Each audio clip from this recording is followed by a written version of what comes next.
उन्होंने अपने आप को फांसी के फंदे से बचा लिया क्योंकि उन्होंने सभी को ये यकीन दिलाया कि वो सिर्फ नाविक थे। उन दोनों में एक समझौता हुआ। जैसे ही दूसरे जहाज का बंदोबस्त हो जाए, हम वापस जाएंगे और उस खजाने को वहाँ से ले आएंगे। तुम आगे कुछ कहो उससे पहले। वो भूत सच में? हाँ हाँ भूत। जाने दो, मैं जानता था तुम यकीन नहीं करोगे। जिम सुनो तो, तुम जानते हो मैं तुम्हारा मजाक नहीं उड़ा रहा, लेकिन तुम तो साइंस में विश्वास रखते हो।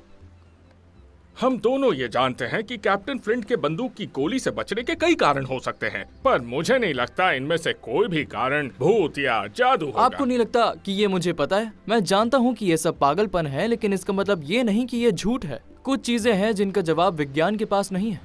अब मुझे जाना होगा। अगर कोई जरूरत हो तो मैं गाँव में हूँ।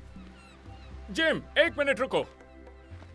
मैं तुम पर विश्वास करता हूँ। मुझे सब बताओ, मैं तुम्हारी बात गौर से सुनूंगा। मैं सच कह रहा हूँ। पायरेट्स, खजाने और जादू की इस कहानी में तुम्हारा क्या किरदार है? अब तक इस कहानी में मेरा कोई किरदार नहीं। मैं अपनी माँ के साथ था और डॉर्सेट में होटल चलाने में उनकी मदद कर रहा था, और मैं तब सिर्फ 13 साल का था। जिम, जल्दी लकड़ियाँ हाँ लेकर आया। आओ। मैं तो समुद्र की खूबसूरती देख रहा था। मुझे अभी खाना भी बनाना है। यात्री किसी भी वक्त आ सकते हैं। क्या कमरे साफ और तैयार हैं? हाँ एकदम साफ है, सिवाय उस 3 नंबर के कमरे में जिसका बेड टूटा है। हमेशा ऐसा ही होता है। कारपेंटर को बुलाने का अभी वक्त भी नहीं है। कोई बात नहीं, मैं उसे ठीक कर दूंगा। शुक्रिया। हाँ हाँ, एडमिरल बेनबो में आपका स्वागत है। मैं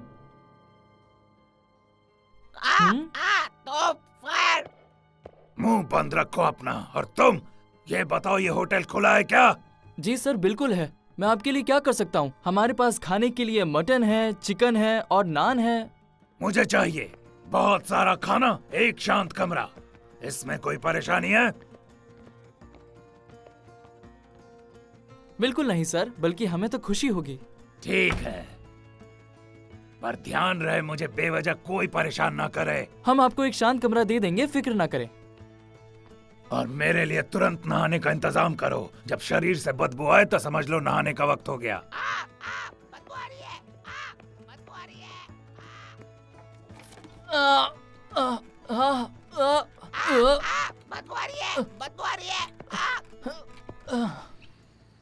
ये ठीक है मेरे दोस्त, उस नासमझ आदमी को लगा कि वो मेरा हिस्सा हड़प लेगा, पर मैं अच्छी तरह जानता हूँ उसका क्या करना है, इसीलिए काट दिया, मार दिया। अब वो अगला जन्म भी नहीं ले पाएगा। तुम्हें कोई परेशानी? नहीं सर, नहीं। आपने बिल्कुल ठीक किया सर। मैं जानता हूँ उसका यही अंजाम होना था। भगवान उसकी आत्मा को शांति दे। उस आदमी की डरावनी कहानियों से सभी लोग भाग जाएंगे। एक सच्चे नाविक की रोमांचक कहानियां हर किसी को आकर्षित करती हैं। और जब मैं किले के अंदर दाखिल हुआ, वहाँ 30 नहीं 50 नहीं 100 लोग मरे पड़े थे। लाशें ही लाशें बिखरी पड़ी थी। बाथरूम का वक्त हो गया। और कुछ चाहिए सर? बस तुम खाना लाते रहो। खाने में कुछ कमी रही तो तुम्हारी खैर नहीं। अब जाओ, जल्दी से खाना लेके आओ भी। हाँ तो मैं कहाँ था? हाँ, मेरे सामने लाशें बिछी थी और मेरे पीछे खूंखार गोली। फिर मैंने ऐसे चाकू घुमाए और फिर ऐसे, और फिर ऐसे। देख रहा है कैसे? ऐसे। या। और फिर मेरी नजर एक भयानक समुद्री चुड़ैल पर पड़ी। वो 20 फीट 30 फीट लंबी थी। मैंने एक उंगली से उसके सर के टुकड़े कर दिए। मुझे लगता है हम सबको अपना दल बनाना चाहिए।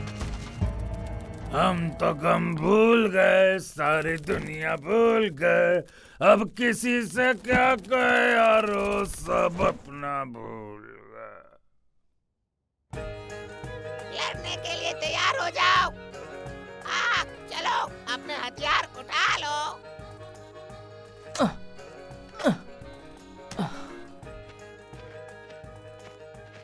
खूबसूरत नजारा है। मूर्खों जैसी बातें मत करो। याद रखना, ये समंदर जो है ना, किसी का सगा नहीं होता। आप काफी समय से नाविक रह चुके हैं। हाँ, जब तुम्हारी उम्र का था तो पहली बार सफर किया था। मैं जमीन के लिए नहीं बना हूँ। तो फिर अब आप यहाँ क्या कर रहे हैं? मैं एक जहाज और जहाजी दल की तलाश में हूँ जो हर स्थिति में सफर कर सके। द्वीप खजाना। चुप हो जाओ तुम, और तुम अपने काम से काम रखो। जाओ यहाँ से, जाओ।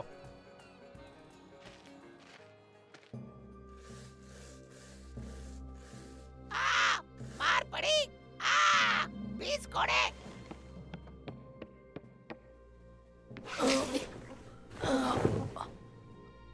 ज्यादा बकबक करने के 20 घोड़े पड़ेंगे तुम्हें। मारो। हमें इस खजाने को राज ही रखना होगा। कोई भी इस खजाने का जिक्र नहीं करेगा, कोई भी नहीं, कभी भी नहीं, समझे? क्योंकि ये नक्शा और किसी के हाथ लगा तो खजाने को भूलना ही बेहतर होगा। इस नक्शे को याद करने के बाद हम इसे जला देंगे। एक खजाने का नक्शा? मुझे पता था उसकी सारी अजीब सी लगने वाली कहानियां सच होंगी। हाँ।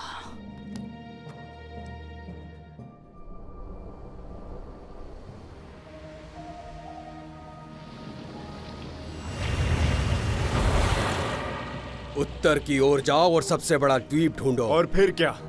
आखिर तुम मुझसे चाहते क्या हो? तुम्हें राजधानी तक पहुंचना होगा। गवर्नर को ढूंढो, आगे का काम बाद में बताऊंगा।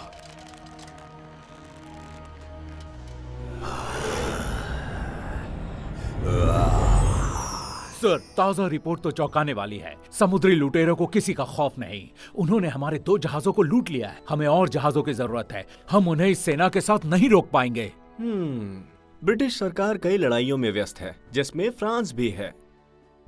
ये द्वीप उनके लिए मायने नहीं रखता। फिर भी खत लिखकर मदद मांगने में क्या नुकसान है? आखिरकार मैं अभी भी गवर्नर हूं।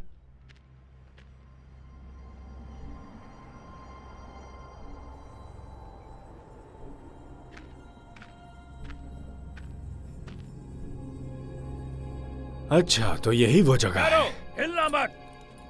है? कौन हो तुम और किस काम से आए हो? बताओ हमें। अभी बताता हूं।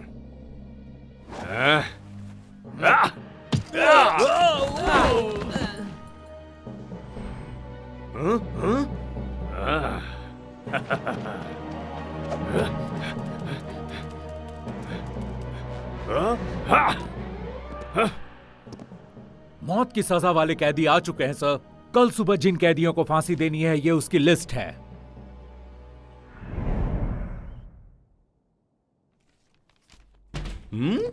तुम कौन हो?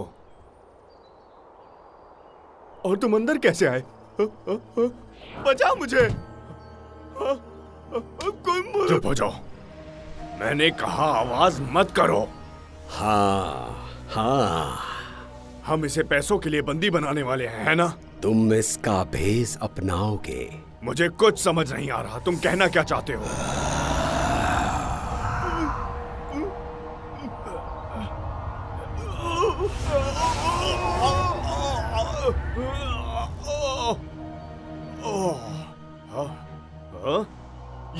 ये क्या हुआ? तुमने क्या किया मेरे साथ? ये आदमी ब्रिटिश सरकार का गवर्नर था। अब तुम इसकी जगह लोगे और जैसा मैं कहूंगा वो करोगे। ठीक है, पर असली गवर्नर का क्या होगा? वो अब इस दुनिया से जा चुका है और तुम्हें उसकी फिक्र करने की जरूरत नहीं है। तो अब मैं गवर्नर हूँ, मेरी हुकूमत होगी। क्या बात है। ये किसी चमत्कार से कम नहीं। मुझे तो यकीन ही नहीं हो रहा। इस द्वीप पर तुम्हारा राज होगा। तुम इस गवर्नर के देश को भी जीत लोगे